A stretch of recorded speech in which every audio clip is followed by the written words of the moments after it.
अस्सलाम वालेकुम। Last time Eid से पहले जो लास्ट लेक्चर आपको डिलीवर हुआ था उसमें बेसिकली आपको एक एक्टिविटी असाइन की गई थी एक्टिविटी नंबर 3 के नाम से, जिसमें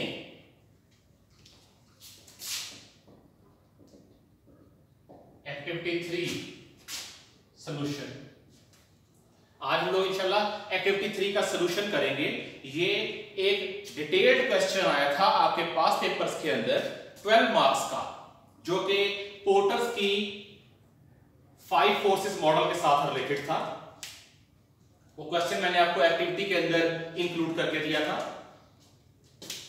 क्वेश्चन ये था कि Mantaha group is considering to introduce airline services in a developing country.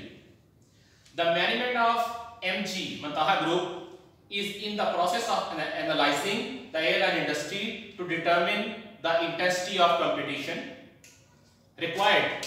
Explain competitive forces that may have shaped the airline industry considering Porter's 5 forces model। और आगे एग्जामिनर अपनी रिक्वायरमेंट दे रहा है, your answer should clearly mention the strength of each force with related arguments. You may assume the necessary details। हमने जब porter का 5 forces model study किया था तो उसमें हमने देखा था कि 5 तरह की फोर्सेस होती हैं जो किसी भी इंडस्ट्री में, जो किसी भी एरिया में, किसी भी फील्ड ऑफ बिजनेस के अंदर राइवलरी को या कंपटीशन को डिटरमिन करती हैं। वो कौन कौन सी फोर्सेस थी? Porters 5 forces model. पहले हम लोग उन 5 फोर्सेस को डिटरमिन कर लेते हैं, फिर हर एक के साथ रिलेटेड आर्गुमेंट्स उन्हें हम वन बाय वन डिस्कस कर लेंगे। सबसे पहला था threat of new entrants.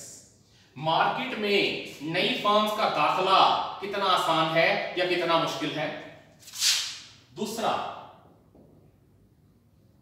Threat of substitute products, के जो उससे मिलती जुलती प्रोडक्ट्स हैं उनके मार्केट में लॉन्च होने का कितना चांस है। तीसरा बार्गेन पावर ऑफ सप्लायर्स। चौथा बार्गेन पावर ऑफ बायर्स। पांचवा degree of rivalry among the firms, के जो एग्जिस्टिंग फर्म्स हैं उनके दरमियान डिग्री ऑफ राइवलरी किस हद तक एग्जिस्ट करती है। ये वो 5 फोर्सेस हैं जिन्हें हमने इस क्वेश्चन के अंदर डिटेल में आंसर करना है। इस क्वेश्चन के जो मार्क्स थे वो 12 मार्क्स थे, यानी कि आपको 12 मार्क्स का क्वेश्चन था। 5 मेन हेडिंग्स हैं। इट मींस आपको हर हेडिंग के लिए तकरीबन 2.5 मार्क्स का इसके अंदर लिखना होगा। तो हर एक के अंदर हम इतना मटेरियल इंक्लूड करेंगे कि एग्जामिनर से आप 2.5 मार्क्स कंप्लीट हासिल कर सकें। तो पहली competitive force that is threat of new entrants in the market. Market में नई फर्म्स की एंट्री का जो थ्रेट है that is low threat of new firms, क्योंकि ये क्वेश्चन है एयरलाइन इंडस्ट्री के मुतालिक, वो भी एक डेवलपिंग कंट्री के अंदर। डेवलपिंग कंट्री वो जो अभी डेवलप कर रहे हैं, जहां के फर्म्स, जहां के बिजनेसेस बहुत ज्यादा एस्टेब्लिश नहीं हैं, जहां के बिजनेसमैनों के पास बहुत ज्यादा कैपिटल इन्वेस्टमेंट अवेलेबल नहीं है। सो नई फर्म की एंट्री मुश्किल क्यों है? सबसे पहले large capital requirement for airline industry. Airline industry start करने से पहले फर्म को गवर्नमेंट से, सिविल एविएशन से इजाजत लेनी पड़ती है। उसके लिए इनको लाइसेंस बाय करना पड़ेगा, इनको एयरक्राफ्ट परचेज करने पड़ेंगे जो कि किसी भी एयरलाइन का सबसे हैवी एक्सपेंस होता है और बिलियंस ऑफ रुपीस में इन्वेस्टमेंट रिक्वायर्ड होती है। उसके बाद इन्हें जिस कंट्री में ऑपरेट करना है उस कंट्री की गवर्नमेंट से रूट्स बाय करना पड़ेंगे।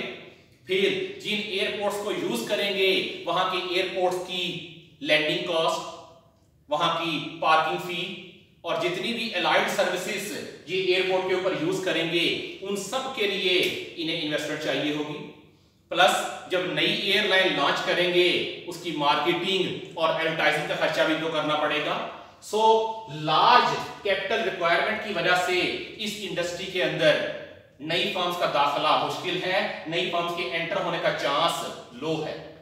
Secondly, airline industry requires special skills, management and employees। Airline industry के लिए किसी भी फर्म को खास तरह की स्किल्स रिक्वायर होती हैं। वजह क्या है कि एयरलाइन को चलाने के लिए आपको स्पेशल मैनेजमेंट चाहिए होगी, ऐसी मैनेजमेंट जिसके पास एविएशन का पहले से तजर्बा हो। फिर इनको एयरक्राफ्ट को रन करने के लिए, फ्लाई करने के लिए स्पेशल लोग चाहिए होंगे विच आर कॉल्ड पायलट्स। और पायलट्स कोई ऐसे एम्प्लॉइज नहीं हैं जो रेगुलरली इनको मिल जाए। प्लस एयरलाइन इंडस्ट्री की सेल्स एंड मार्केटिंग करने के लिए ट्रैवल एजेंट्स की तादाद किसी भी मुल्क के अंदर कम होती है। और अगर हम बात करें डेवलपिंग कंट्री की तो डेवलपिंग कंट्री में ट्रैवल एजेंट्स की तादाद काफी कम होती है, जस्ट लाइक पाकिस्तान। आप किसी बड़े शहर में चले जाएं, आपको चंद दर्जन ट्रैवल एजेंट्स मिलेंगे जो ऑलरेडी कुछ एयरलाइंस के साथ एंगेज होते हैं। सो इन स्पेशल स्किल्स की वजह से, स्पेशल मैनेजमेंट रिक्वायरमेंट की वजह से या स्पेशल एम्प्लॉइज की वजह से मार्केट में नई एयरलाइन के आने का चांस, नई एंट्रेंट के आने का चांस कम है। तीसरा,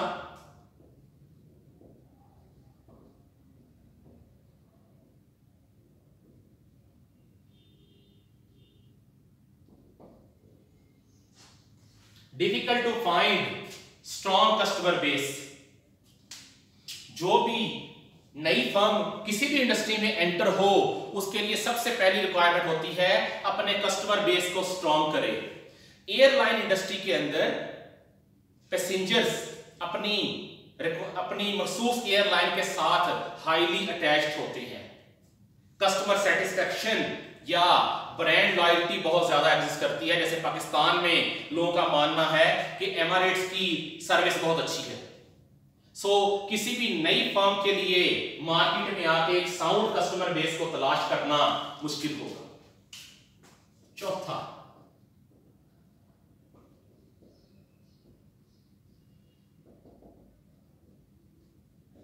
highly regulated industry. Airline industry highly regulated है। हाईली रेगुलेटेड का मतलब क्या है कि इसके लिए रूल्स एंड रेगुलेशंस बहुत ज्यादा हैं। पायलट्स की क्वालिफिकेशन क्या होगी, पायलट से कम फ्लाइंग आवर्स क्या होंगे, एयरक्राफ्ट कितना पुराना होना चाहिए, इसके अलावा वेदर कंडीशंस और बहुत सी रेगुलेशंस हैं एयरलाइन इंडस्ट्री के लिए। तो इतनी ज्यादा रिक्वायरमेंट्स को, इतनी ज्यादा रेगुलेशंस को पूरा करना किसी भी नई फर्म के लिए आसान नहीं होता। तो ये चार वो मेन फैक्टर्स हैं जिस वजह से मार्केट में नई फर्म्स का एंटर होना काफी मुश्किल है और नई फर्म की एंट्री का रिस्क कम है। Then comes threat of substitute products। जब मार्केट में नई फर्म का एंटर होना मुश्किल है तो threats of substitute products it may be low to moderate. के मार्केट में सब्स्टिट्यूट प्रोडक्ट का आना, उसका खतरा बहुत कम है या फिर दरमियाना है। रीजन क्या है इस खतरे के लो होने की वजह से?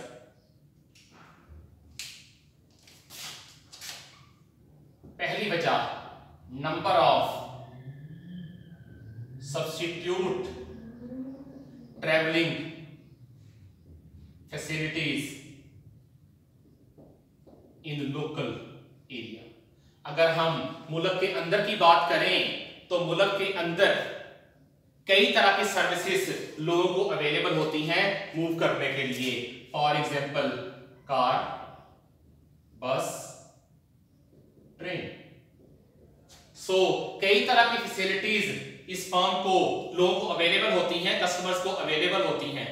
सो एयरलाइन के लिए भी कई तरह की सब्स्टिट्यूट प्रोडक्ट अवेलेबल हैं। लोग कार के जरिए ट्रैवल कर सकते हैं, लोग बस के जरिए ट्रैवल कर सकते हैं या ट्रेन यूज कर सकते हैं। सो लोकल ट्रैवल पे रिस्क मॉडरेट है। लेकिन अगर हम बात करें अब्रॉड ट्रैवल करने की, मुल्क से बाहर इंटरनेशनल ट्रैवलिंग की, इंटरनेशनल ट्रैवलिंग में बहुत कम सब्स्टिट्यूट प्रोडक्ट अवेलेबल है। मतलब यूरोप के बाद मुल्क ऐसे हैं जो ट्रेन के जरिए एक दूसरे से जुड़े हैं। इसी तरह इंडिया के साथ पाकिस्तान की लिमिटेड बस ट्रांसपोर्टेशन है, चाइना के साथ भी पाकिस्तान की लिमिटेड बस ट्रांसपोर्टेशन है। सो इन इंटरनेशनल ट्रैवलिंग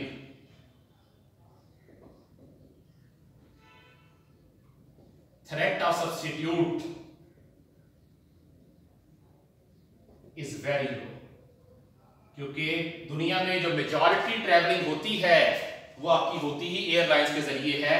तो जब एयरलाइन इंडस्ट्री के अंदर नई फर्म की एंट्री मुश्किल है तो उस हिसाब से फिर इंटरनेशनल लेवल पे सब्स्टिट्यूट प्रोडक्ट का आना वो भी मुश्किल है, उसका थ्रेट भी कम है। Then comes bargain power of suppliers. Suppliers वो लोग जो फर्म को नेसेसरी इक्विपमेंट, मशीनरी या एलाइड सर्विसेज प्रोवाइड करते हैं, दे आर कॉल्ड सप्लायर्स। अब सप्लायर्स की बार्गेन पावर हाई है। Reason, only a few firms produce aircrafts. किसी भी एयरलाइन इंडस्ट्री के लिए एयरक्राफ्ट मेन रिक्वायरमेंट है, और एयरक्राफ्ट बनाने वाली जो इंडस्ट्रीज हैं वो दुनिया के अंदर बहुत कम है। सो जहां तक मेरी इंफॉर्मेशन का ताल्लुक है, दुनिया में फिलहाल 2 ही फर्म्स हैं जो एयरक्राफ्ट बना रही हैं। एक यूरोपियन है एयरबस और एक अमेरिकन है बोइंग। तीसरी फ्रेंच कंपनी लॉन्च हुई थी कंकॉर्ड के नाम से, वो बैंकरप्ट हो गई। सो अब टोटल 2 ही सप्लायर्स हैं दुनिया के अंदर। सो फर्म्स हाईली डिपेंडेंट होंगी अपने सप्लायर्स के ऊपर। जिस फर्म को भी एयरक्राफ्ट चाहिए होंगे या वो बोइंग से परचेज करेगी या एयरबस से परचेज करेगी।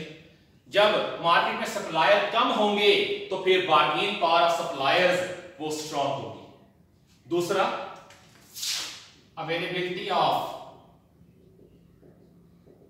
Parts, fuel and allied services is limited। इसी तरह एयरलाइन इंडस्ट्री के साथ जो दूसरी रिलेटेड इंडस्ट्रीज हैं, for example catering service, for example spare parts और फ्यूल, इसके अंदर भी बहुत कम सप्लायर्स मार्केट में एग्जिस्ट करते हैं। सो जो बार्गेन पावर ऑफ सप्लायर्स है वो हाई होगी। Then comes bargain power of buyers। bargain power of buyers ये भी हाई होगी। Reason, multiple substitutes. अगर हम लोकल इंडस्ट्री की, local within country travel करने की बात करें तो कार, बस, ट्रेन सर्विस अवेलेबल है, तो लोग इजीली एयरलाइन को छोड़ के किसी दूसरे इंडस्ट्री के ऊपर, किसी दूसरे मेथड के ऊपर शिफ्ट हो सकते हैं। दूसरा, cost of switching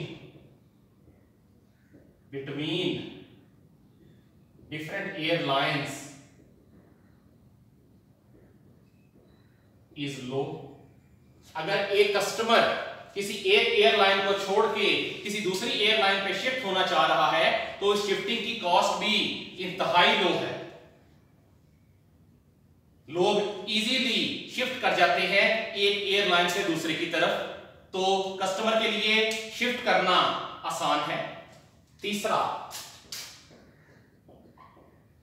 pricing information is easily available.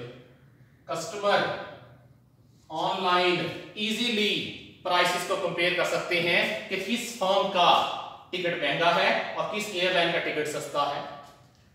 फिर customers are price sensitive than brand loyalty. लोग अपनी अपनी एयरलाइंस के साथ अटैच जरूर होते हैं, लेकिन लोग प्राइस को बहुत ज्यादा फोकस करते हैं कि कौन सी एयरलाइन चीपर सर्विसेज प्रोवाइड कर रही है। तो लोग उन्हीं एयरलाइंस को चूज करते हैं जो उन्हें लो रेट के ऊपर टिकट प्रोवाइड कर सके, एयर ट्रैवल की फैसिलिटी दे सके। Then comes degree of rivalry among the firms, ये भी हाई है। वजह सबसे पहले high fix cost. Airline industry की फिक्स कॉस्ट बहुत हाई होती है, एयरक्राफ्ट की प्राइस। इसके अलावा अगर ये सर्विसेज बंद भी करना चाहें तो जिस एयरपोर्ट पे ये अपने जहाज को पार्क करेंगे, एयरक्राफ्ट को पार्क करेंगे, इन्हें पर आवर के हिसाब से चार्जेस अदा करने पड़ेंगे। इसके अलावा किसी भी जहाज की जो रनिंग कॉस्ट है वो नियरली फिक्स होती है, चाहे उसके अंदर पैसेंजर कम हो या ज्यादा हो। सो हाई फिक्स कॉस्ट की वजह से हर फर्म कोशिश करती है कि मेजॉरिटी कस्टमर्स को अपनी तरफ अट्रैक्ट किया जाए। सो ये कई तरह के डिस्काउंट ऑफर करती है। दूसरा,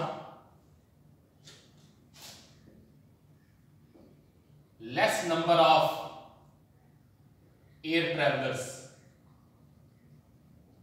किसी भी कंट्री की बात कर लें तो बाय एयर ट्रैवल करने वाले लोगों की तादाद बहुत कम होती है as compare to other veg.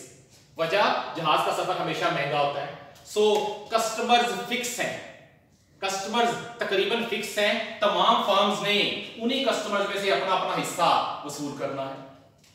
तीसरा, less increase in customers. Airline industry की अगर आप ग्रोथ की बात करें तो एयर ट्रैवल करने वाले पैसेंजर्स की तादाद बहुत लो रेट पे इंक्रीज करती है, इसमें इजाफा बहुत कम होता है। So number of customers nearly same ही रहते हैं। और फिर आखिरी, हाई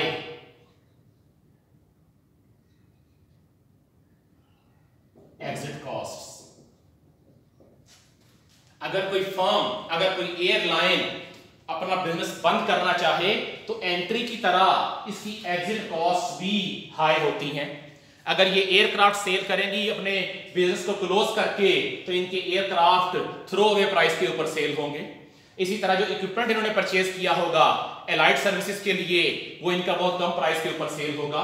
सो किसी भी फर्म के लिए, एयरलाइन इंडस्ट्री के लिए, एयर ट्रैवल फर्म के लिए एग्जिट कॉस्ट काफी हाई होती है। दैट्स व्हाई ये फर्म्स एग्जिट होने की जगह कस्टमर को डिस्काउंट ऑफर करना पसंद करती हैं।